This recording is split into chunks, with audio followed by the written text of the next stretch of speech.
সুযোগ করে দেওয়ার জন্য। আমি সাব্বির হোসেন সামি, বর্তমানে পড়াশোনা করছি শেরেবাংলা কৃষি বিশ্ববিদ্যালয় এগ্রিকালচার ফ্যাকাল্টিতে।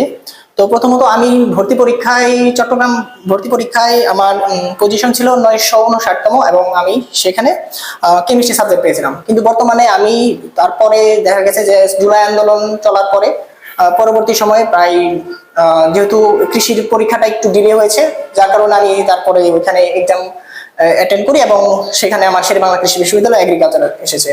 এখন আমি কেন কেমিস্ট্রির মতো একটা সাবজেক্ট রেখে শেরেবাংলা কৃষি বিশ্ববিদ্যালয়ে পড়ার জন্য আমি উদ্যোগ নিলাম, এর প্রথম কারণ হচ্ছে শেরেবাংলা কৃষি বিশ্ববিদ্যালয় আমার হচ্ছে ঢাকার মধ্যে অবস্থিত, যেটা সব থেকে বড় বেনিফিট হচ্ছে এটা ঢাকার কাছে অবস্থিত এবং এটা আমার বাড়ি থেকে যাতায়াত খুবই কম হয়। এবং দ্বিতীয় কারণ হচ্ছে শেরেবাংলা কৃষি বিশ্ববিদ্যালয়ে কৃষি ফ্যাকাল্টিতে স্কোপের পরিমাণটা অন্যান্য যে সাবজেক্টগুলো আছে তার থেকে একটু বেশি, যার কারণে আমি হচ্ছে সার্বিক চিন্তা ভাবনা করে দেখেছি যে আমার কৃষি সাবজেক্টটা আমার জন্য বেটার হবে।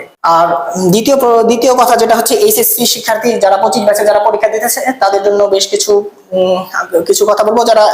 যাদের পরীক্ষা চলতেছে এখন তো আর নতুন করে পড়ার কিছু নাই, এখন পরীক্ষার সময়, তাদের হচ্ছে মূলত এইচএসসি পরীক্ষাতে ফোকাস করা দরকার। এবং যদি বলি যে অ্যাডমিশন জার্নিটা হচ্ছে যেহেতু তাদের এখন এইচএসসি পরীক্ষা চলতেছে, তো অ্যাডমিশন জার্নির দিকে এখন আপাতত ফোকাস না করাই ভালো হবে। এইচএসসি পরীক্ষা দেওয়ার শেষ হওয়ার একদিন পর থেকে আমি মনে করি যে তাদের অ্যাডমিশন জার্নিটা শুরু করে দেওয়া উচিত। এবং এই অ্যাডমিশন জার্নিটা আসলে অনেক কঠিন এবং অনেক দীর্ঘ একটা প্রসেস।